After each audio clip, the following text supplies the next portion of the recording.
The day I found out, everything was a lie. The moment she walked away, I realized my world wasn't real. Every word she ever said, every moment we shared, it was all part of her game. I thought I knew her. I thought love meant something to her. But that night, when the truth hit me, it didn't just break my heart, it broke me. I remember staring at the empty doorway, her perfume still hanging in the air.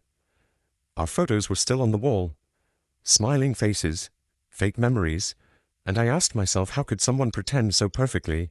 How could she look me in the eyes every day and still be lying? People say betrayal feels like a knife, but for me it was quieter, like someone slowly erasing the person I used to be, until I was just hollow. I didn't cry that night, not even once, because somewhere deep inside, something colder replaced the pain, and I knew she had no idea what she'd started. This isn't a love story. This is the story of how I turned heartbreak into justice, and how the woman who played with my heart would never forget what I did next. Foundations of Lasting Male Health. I'm Dr. Vera Sterling. And remember, your strength doesn't come from constant release. It comes from control, balance, and the quiet power of knowing your body. Before everything fell apart. For 3 years, I believed we were building a future together, not just daydreams or empty promises, but something real, something strong enough to last. Her name was Sophie, and if you'd asked anyone who knew us, they would have said we were perfect, the kind of couple people posted about, the kind of story that made others believe in love again.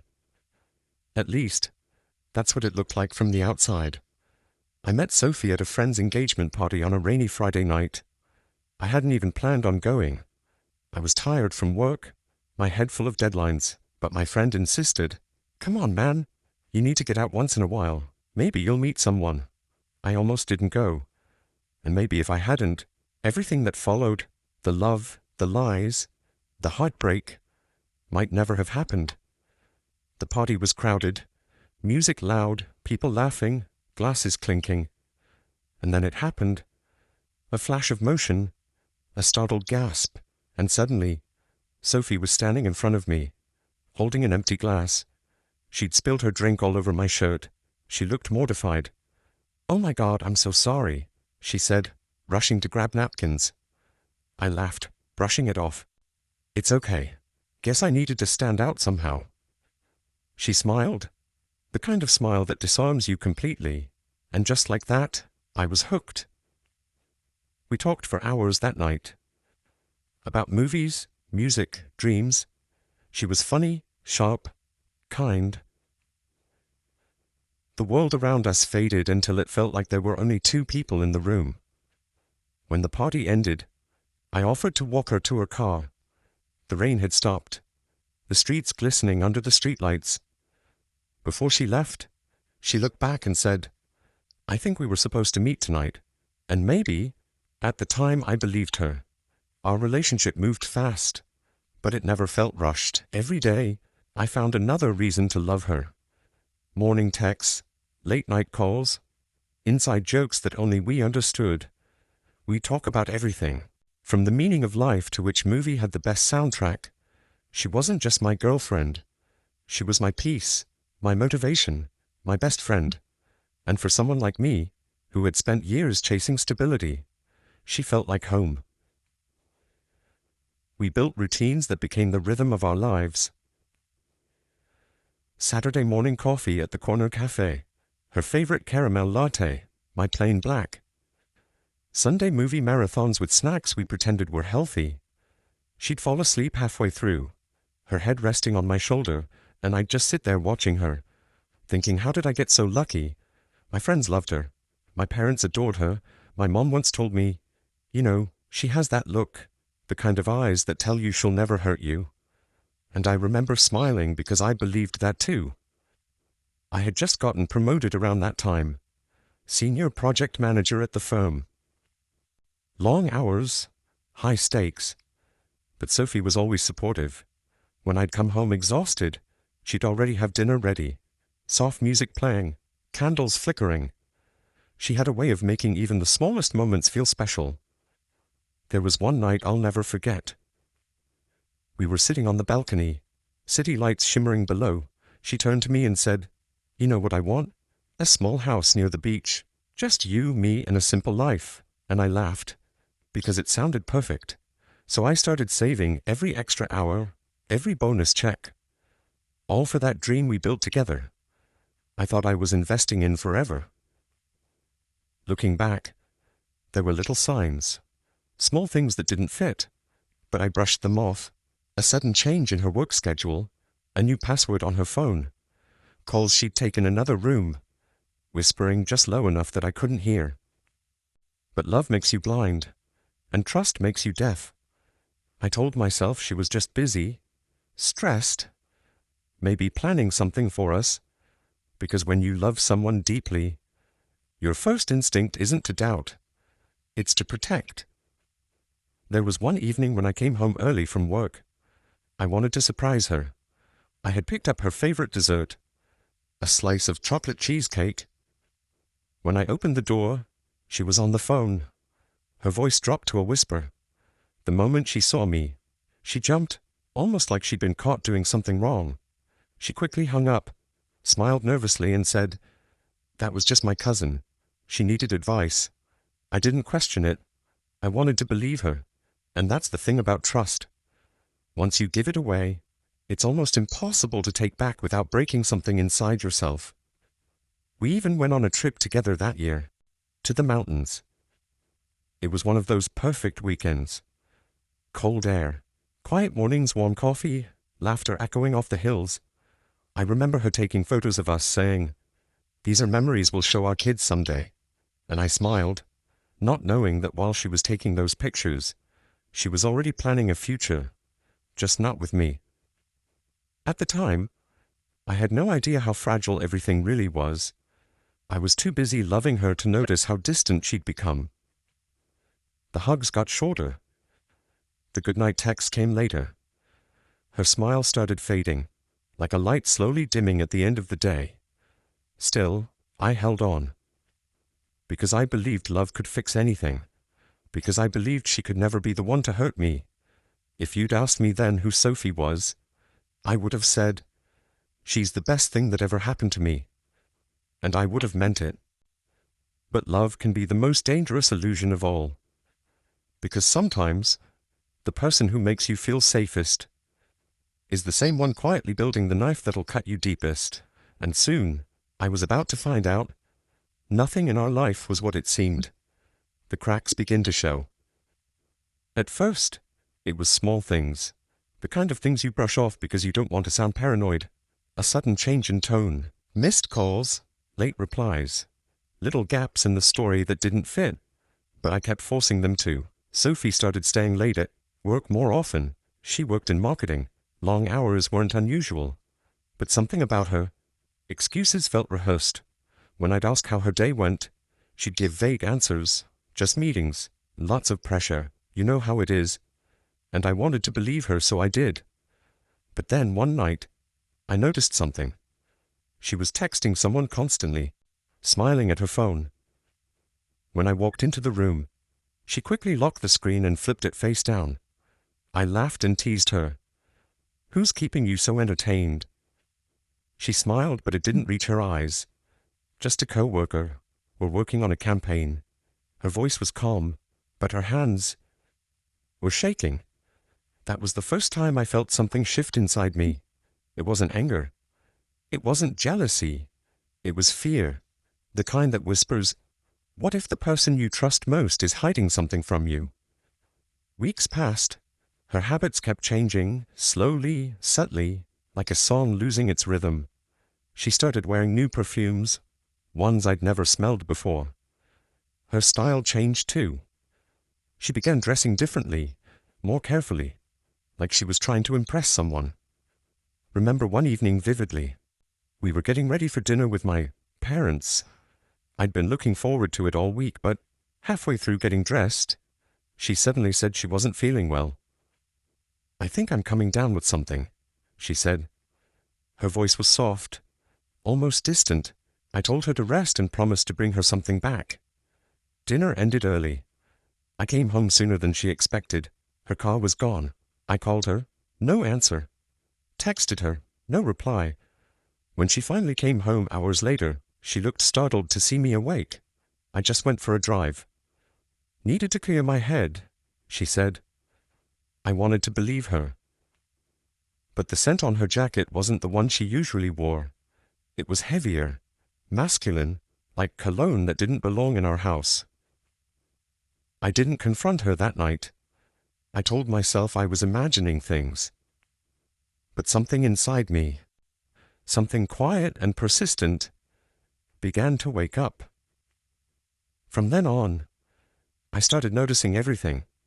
The calls that came, late at night, the way she always took them in another room, the way her laughter sounded softer when she spoke to me, and like she'd already given her best to someone else. One evening, while she was in the shower, her phone buzzed on the table. A message flashed across the screen. I didn't mean to look, but it was impossible not to. It was a single line. Can't stop thinking about last night. My heart stopped, my chest tightened, my breath shallow. The message disappeared a second later, deleted before I could even process it. I just stood there, staring at that blank screen, my mind spinning, when she came out, wrapped in a towel, smiling at me like nothing had happened. I felt something inside me die. That night I couldn't sleep. I lay there, watching her breathe, wondering how long she'd been lying to me. Was it weeks, months? Had every "I love you" been just a cover for something darker? By morning I'd convinced myself to let it go, to trust her, because love doesn't vanish overnight, even when the truth starts bleeding through. But you can't unknow what you've seen. You can't unsee the message. You can't unfeel the shift. The following weekend she told me she had to go out of town for a company seminar. 3 days, she said. I nodded, smiled, even helped her pack. But something in her tone felt too careful, like she'd practiced every word. When she left, I sat in silence, staring at the suitcase she'd carried out. My mind wouldn't rest. That's when I decided to check, not to spy, not to accuse, just to know. I opened her laptop. It wasn't easy. She'd started using a new password recently. But Sophie had habits and I knew her patterns. Her mother's birthday, the year she graduated, her favorite number. The password clicked open on the third try. At first, there was nothing unusual. Work emails, campaign documents. Then, buried deep in a folder labeled personal, I found a photo. It was the two of them. Sophie and a man I'd never seen before. At a restaurant, his hand over hers, her smile brighter than I'd seen in months. My stomach dropped. There was no mistake. The woman I loved was in someone else's world, laughing, living, loving, while pretending ours still existed. The next 3 days were a blur. I didn't eat. I didn't sleep.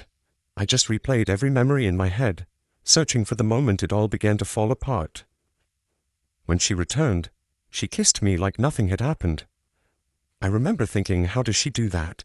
How does she lie so beautifully without even blinking? I couldn't confront her yet. I needed to be sure. I needed proof. Not just for me, but because deep down, I wanted her to admit it herself. To look me in the eye and tell me the truth. So I played along, smiled when she smiled, listened to her stories about her seminar, but every word she said felt like poison.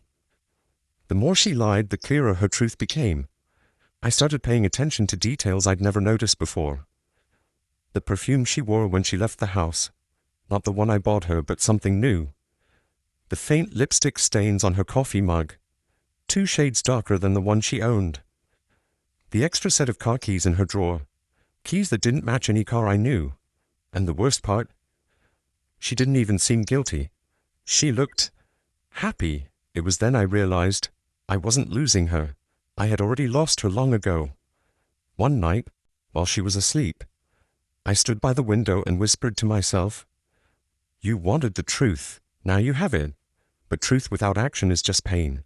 And I knew I couldn't keep living like this. That's when the thought first appeared. Quiet, fragile but powerful. She played with my heart. Maybe it's time she learns what that feels like. It wasn't about anger, it was about justice, and from that night on, I stopped being the man she could lie to, and became the man she would never forget. The moment the mask fell. It happened on a Friday night. One of those nights where everything feels too quiet, too normal, like the world holds its breath before something breaks. Sophie told me she had another late meeting. I nodded, pretending to believe her, but my gut told me otherwise. That quiet voice inside me, the one I'd been ignoring for months, refused to stay silent anymore. After she left, I sat in the dark for a while, staring at the door she'd just closed. Something in me shifted, a calm resolve, the kind that comes when pain finally turns into clarity. I picked up my phone, opened a ride app, and followed her location through our shared account. She didn't know I still had access to it. Her destination? Not her office. Not even close. It was a restaurant across town, the same one from the photo I'd found on her laptop.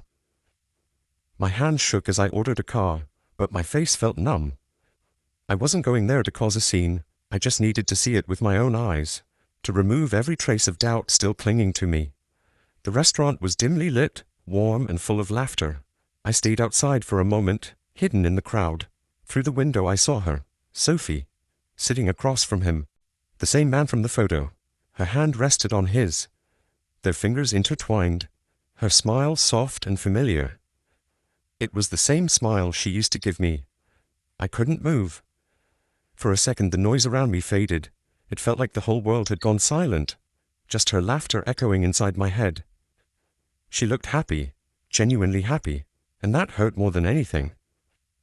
I watched as he leaned closer, brushing a strand of hair behind her ear. She blushed, the same way she used to when I complimented her. That tiny gesture shattered whatever hope I had left. My heart didn't break.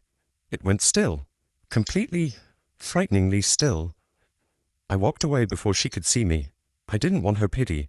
I didn't want explanations. I wanted the truth to settle in.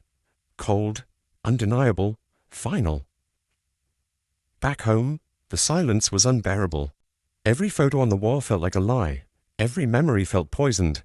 I sat there in the same chair where we'd once planned our future, and realized I had been living in a story she wrote, but I never noticed she held the pen. She came home late that night, past midnight. When she opened the door, she looked startled to see me awake. "Hey," she said, forcing a smile. "I thought you'd be asleep. How was work?"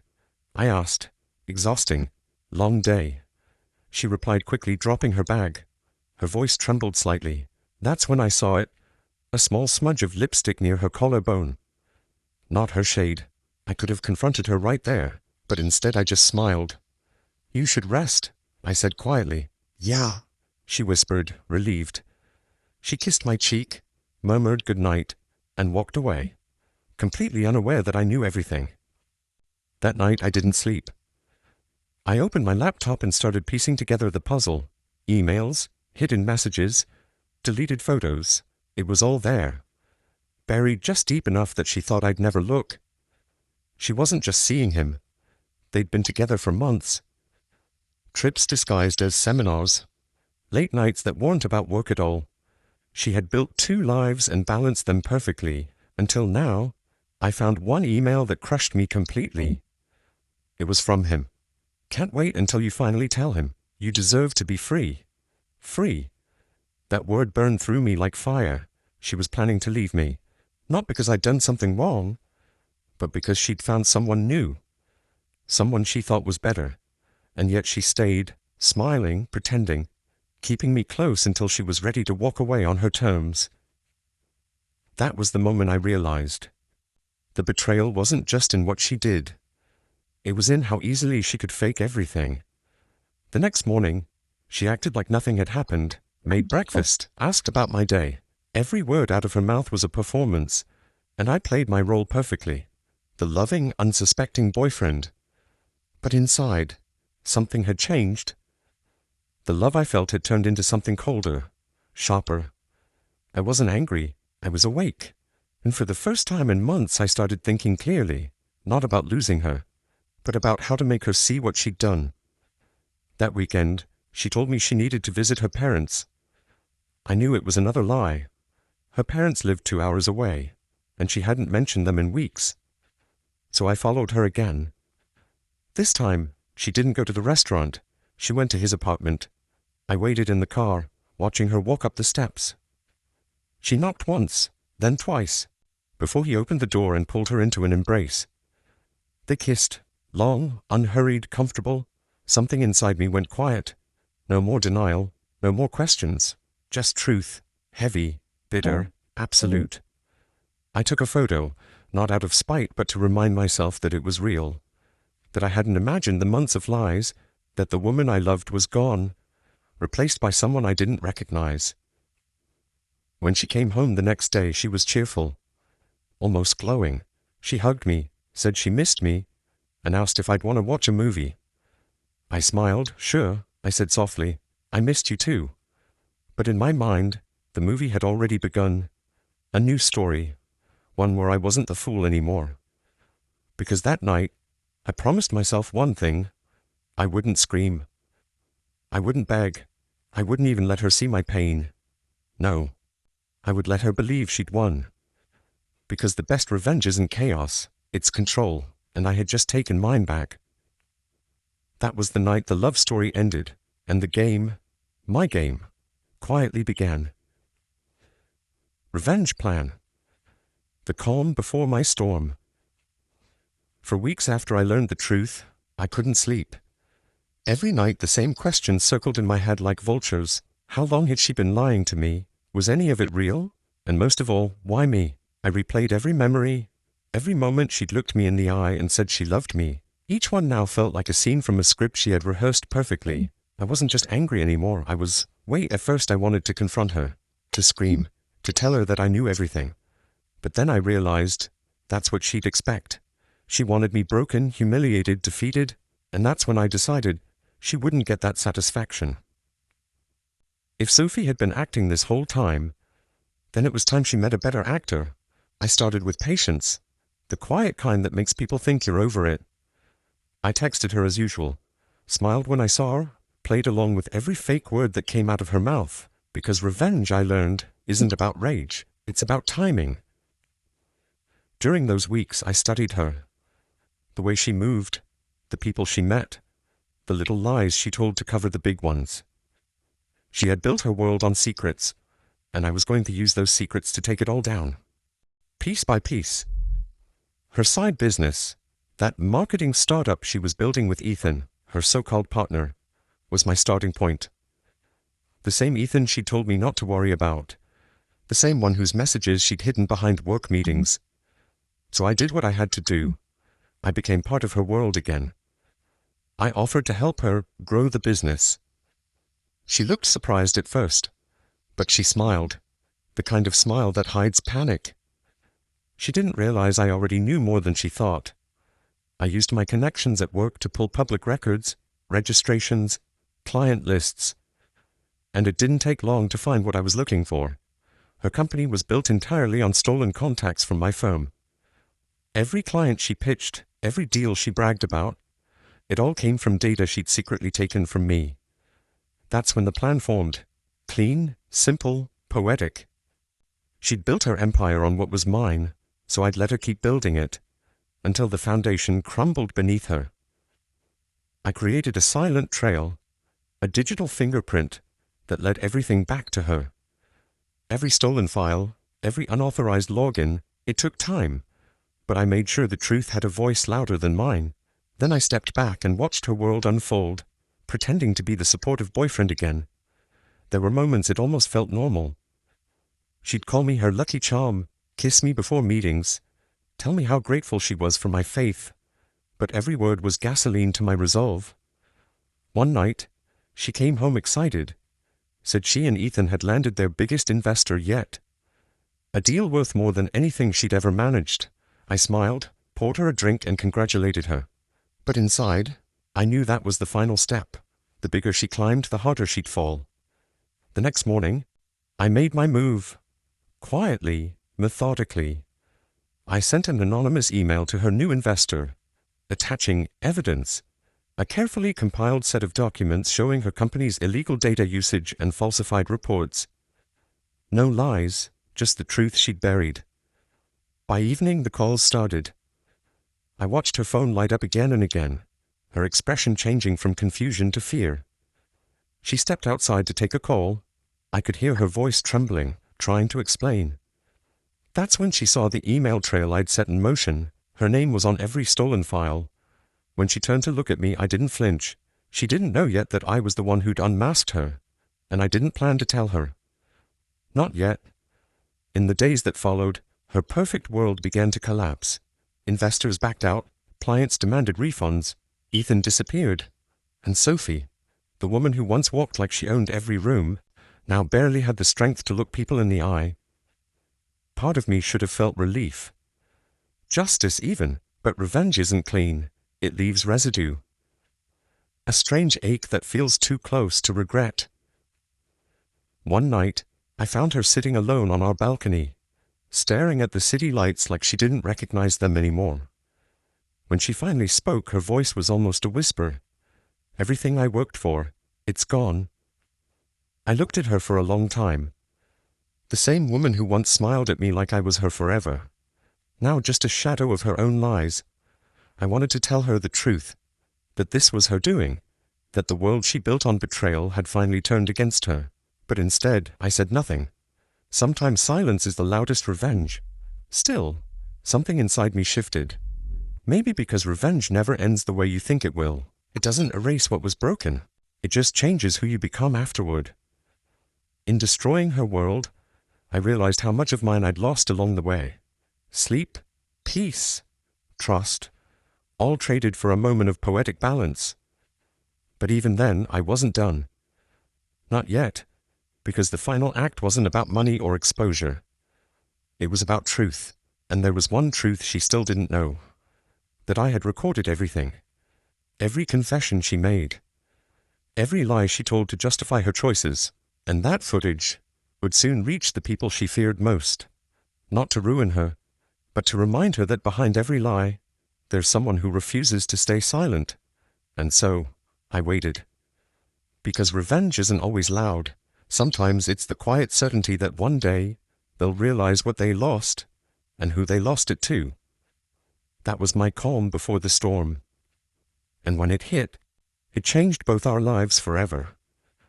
The night the truth finally spoke. It happened on a Thursday night. Strange how life's biggest moments rarely come with warning. I was sitting in my car outside Sophie's apartment, the same building where we'd once dreamed of living together. The same windows I used to look up at with love, now filled me with something colder.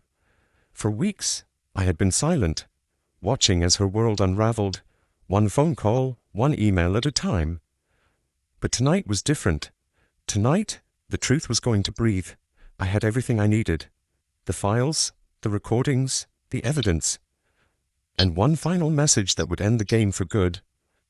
When I knocked on her door, she hesitated before opening it.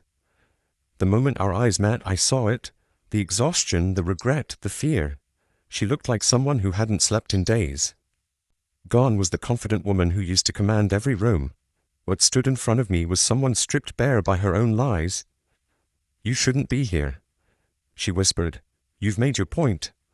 I stepped inside without a word. The apartment was a mess. Half-packed boxes, papers scattered, and a half-empty glass of wine on the counter. It smelled like endings. I turned to her. "You think this is about a point?" She didn't answer. So I pressed play on my phone, the first recording. Her own voice filled the room. "He'll never find out. He trusts me too much." Her face went pale. The air turned heavy, like the walls themselves were listening. I didn't raise my voice. I didn't need to. For 3 years I believed in you. Every word, every promise. And all this time, you were stealing from me. Lying to me. Laughing behind my back. She covered her mouth. Tears already falling. "I didn't mean for it to go that far. I thought I could fix it before you knew." I shook my head slowly. "Fix it? You built your success on me. You built your life on me." For a moment she looked like she wanted to fight back, to argue, to twist the truth like she always did. But something in her broke instead. She sat down defeated. "You're right," she whispered. "I ruined everything." Silence followed. The kind that doesn't feel peaceful. The kind that feels like standing on ashes. Then she looked up at me, eyes red and trembling. "Was it you?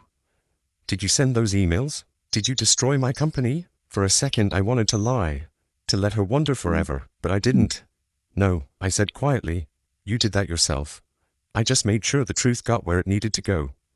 She flinched, not from anger, but realization. The truth always hurts more when it's simple. She buried her face in her hands. "I lost everything, Daniel. My business, my reputation, my future." I stood there for a long moment, watching her crumble. Part of me waited for the satisfaction to hit. That surge of justice, that sense of victory I'd imagined so many nights. But it didn't come, because seeing her broken didn't fix what she'd broken in me. "You had all of that," I said softly, "and you threw it away. I loved you, Sophie. You didn't just lie to me. You made me believe in something that never existed." She looked up at me then, her face streaked with tears. "I did love you," she said, "but I also loved the idea of winning. I thought I could have both. I was wrong." The honesty in her voice cut deeper than all her lies, because for the first time I saw her, not as the villain of my story, but as a person who had destroyed herself chasing something hollow. I turned to leave, but she reached out and grabbed my hand. Her touch, once warm and familiar, now felt like the echo of a stranger. "Please," she said, "tell me there's still a way to fix this." I looked at her hand, and then slowly pulled away. "There's no fixing what you burned, Sophie, but maybe someday you'll understand what you destroyed." And with that, I walked out. The night air hit me like a wave. Cold, sharp, real. For the first time in months I could breathe, but freedom, I learned, doesn't always feel like victory. Sometimes it just feels empty. As I got into my car, I glanced back one last time. Through the window I could see her sitting there, still, small, surrounded by the wreckage of her own choices. For years I'd been trapped in her story. Now, she was finally trapped in mine. The next morning, I sent the final email to the board members of my company, the ones who deserved to know how their data had been stolen. I included the recordings, the proof, the timeline, not to destroy her further, but to end it cleanly. By afternoon it was done. Her name was blacklisted in every network she'd ever tried to climb, and I finally deleted her number. No final message, no dramatic goodbye, just silence. The kind that says everything. That night, I sat on my balcony, the same place where she once sat and whispered dreams of forever. The city lights flickered below, and for the first time, I didn't feel anger. I felt release. People always think revenge is about balance, about making things even. But the truth is, revenge doesn't make you whole.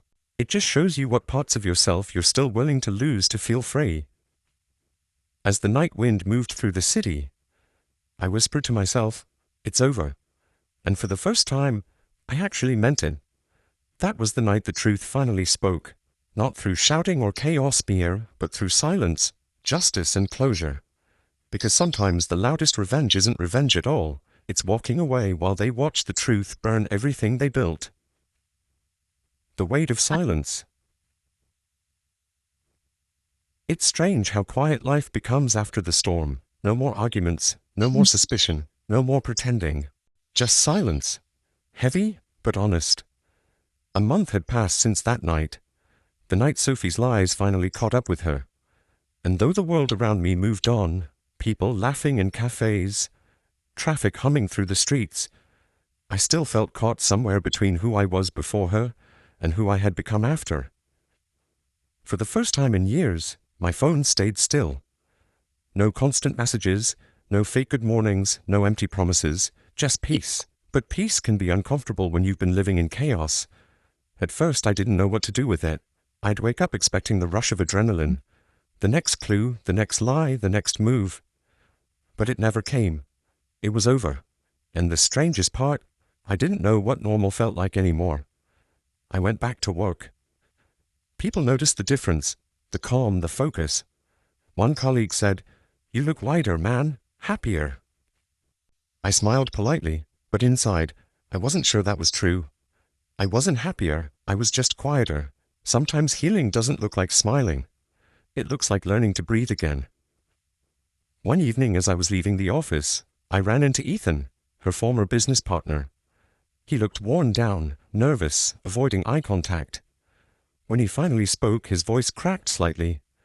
"You really ended her, didn't you?" I looked at him for a long moment. "No," I said. "She ended herself. I just stopped protecting her lies." He didn't reply. He just nodded slowly and walked away. That was the last time I ever saw him.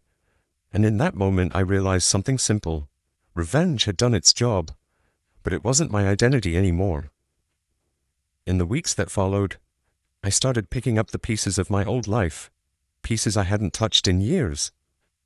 I went running again, started reading before bed, spent weekends with friends I'd pushed away when I was too busy building a future with Sophie. And little by little, something began to shift. Not all at once, not dramatically. One Saturday, I found myself back at that same corner cafe where Sophie and I used to sit every morning. For a moment, I almost turned around. Too many memories. But then I thought, why should I give this place to her story? So I walked in. The barista smiled, recognized me and asked, "The usual." I laughed. A real laugh, not forced, not bitter. "Yeah," I said, "the usual." As I sat there sipping coffee, I noticed the world again. The way sunlight danced across the floor. The hum of quiet conversations. The sound of life happening. Things I hadn't noticed when my mind was drowning in lies. And for the first time I realized I wasn't angry anymore. Not at her, not at myself, because anger keeps you tied to what hurt you. And I was finally ready to let go. A few days later, I got an email from Sophie. No subject line, just her name. For a minute I thought about deleting it. But curiosity won. It wasn't long, just a few lines. "Daniel, I don't expect forgiveness. I just wanted to say thank you. Not for what you did, but for what it made me see. I destroyed the best thing that ever happened to me. I'm leaving the city. I need to start over. Without lies this time. I hope someday you find peace." As I read it twice, and then, quietly, I deleted it. Not out of anger, but closure. Her chapter in my story was over. That night, I took a long walk through the city. No destination, no plan. The air was cool, carrying the faint scent of rain. Every streetlight reflected in puddles like scattered stars. And as I walked, I realized something that hit deeper than revenge ever could. I had survived. Not just her betrayal, not just the heartbreak, but the version of myself that thought I needed her to be whole. I stopped by the bridge overlooking the river, the same spot I used to drive by when I was too busy to slow down. This time I stood still, watched the water move, constant, quiet, unbothered. Time keeps flowing no matter what we lose. And in that moment, I whispered something I hadn't said in a long time. Thank you. Not to her, but to the pain. Because it had taught me everything love never did. In the days that followed, I noticed small things. I slept better. I laughed easier. And I stopped checking my phone out of habit. I even started seeing someone new. Not romantically, just coffee, conversations, laughter. For once I wasn't searching for someone to fill a void. I was just enjoying being me again. Because revenge might end the story. But healing begins the next one. By the time the month ended, I visited my parents. My mother hugged me longer than usual. She didn't ask about Sophie. She didn't need to. She just said, "You look like yourself again." And for the first time, that was true. That's the thing about betrayal. It doesn't just break you. It remakes you. Piece by piece, it teaches you who you were before the lies, and who you can be after them. That was my resolution. Not revenge, not regret, just peace. The kind that doesn't need anyone else's apology to exist. The lesson I'll never forget. They say time heals everything. But that's not true. Time doesn't heal, it reveals. It shows you what truly mattered, what was real. and what you were never meant to keep. Months passed since Sophie left the city. No messages, no updates, no trace of her name anywhere. Sometimes I wondered where she went, if she ever found peace, if she ever looked back and realized what she'd lost. But the truth is, it didn't matter anymore. Because for the first time in my life, I wasn't living in the shadow of what someone else did to me. I was living for me. One evening I was sitting at that same cafe again, the one where our story had started. The rain tapped softly on the windows, and the smell of coffee filled the air. I pulled out my old notebook, the one I used to carry everywhere, filled with ideas, dreams, plans. Back then, so many pages had been about her. Trips we'd take, businesses we'd build, a future that never existed. Now those pages were blank again. And for once that didn't scare me. It excited me, because blank pages mean possibilities. I wrote 3 words across the first new page. I survived love, and then I smiled. Because I realized survival isn't just about getting through the pain, it's about becoming someone new because of it. There's something liberating about understanding your own strength. For so long I thought forgiveness was weakness, that letting go meant she won. But the truth is, forgiveness isn't for them, it's for you. Forgiveness doesn't mean you forget the betrayal, it means the betrayal stops defining you. Sophie had taken so much from me. Trust, time, belief in love. But what she didn't realize was that by breaking me, she'd also made me unbreakable. A few weeks later I bumped into an old friend, someone who had watched everything from the outside. We talked for hours about life, love, and mistakes. At one point he asked me, if you could go back, would you still have loved her? I paused thinking, and then I said yes, I would, because even though she lied, I was real. My love was real, and that's something she'll never have again. He nodded, quiet for a moment, then smiled. Then I guess you won after all. Maybe he was right, because revenge isn't about watching them fall, it's about standing tall when they expected you to crumble. I started journaling again. Not about pain, but about peace. I wrote about the lessons the storm had left behind. Never give your heart to someone who sees it as a tool. Never confuse manipulation with love. And never let betrayal turn you into something you're not. Because the greatest revenge is not proving them wrong. It's proving yourself right about who you are, even after everything they did to you. A few months later, I got a call from an unknown number. I didn't answer, but the voicemail that followed, it was her voice. Hi Daniel, it's me. I know you probably don't want to hear from me. I just wanted to say, I'm sorry. I've been trying to rebuild my life. And every day I think about what I did to you. I don't expect forgiveness. I just wanted you to know. You were the only person who ever really saw me. I listened to it once, maybe twice. Then I deleted it. Not out of anger, but because I didn't need her voice in my story anymore. The version of me who needed her apology didn't exist. He had already found his closure. That night, I sat by my window, watching the city lights shimmer across the skyline. It hit me that maybe pain doesn't leave. It just changes shape. It becomes the quiet strength behind your choices, the calm wisdom in your silence, the courage in your next beginning. And maybe that's what healing truly is. Not forgetting what happened, but learning to live beautifully despite it. So if you're listening to this, and you've ever been betrayed, broken, or left behind, remember this. The people who hurt you don't define your story. You do. Their lies, their games, their betrayal, they're just chapters. But you are the ending, and endings can be rewritten. I used to believe revenge was the answer. That balance could only come from seeing someone suffer the way you did. But I was wrong. True revenge is peace. It's waking up one day and realizing they don't control your thoughts anymore. They don't deserve your pain anymore. They don't own your story anymore. Because once you find peace, you take back everything they tried to steal. So now, when I think of Sophie, I don't see the lies. I don't see the betrayal. I see a lesson. One that taught me who I am, what I deserve, and what love should never feel like. She was a storm I survived. And surviving her taught me how to walk through rain without fear. That's the lesson I'll never forget. Sometimes, the person who broke you ends up being the reason you rebuild stronger. And maybe that's what all this was for. Not revenge, Not closure, but rebirth. Because in the end, the story wasn't about how she played with my heart. It was about how I took it back.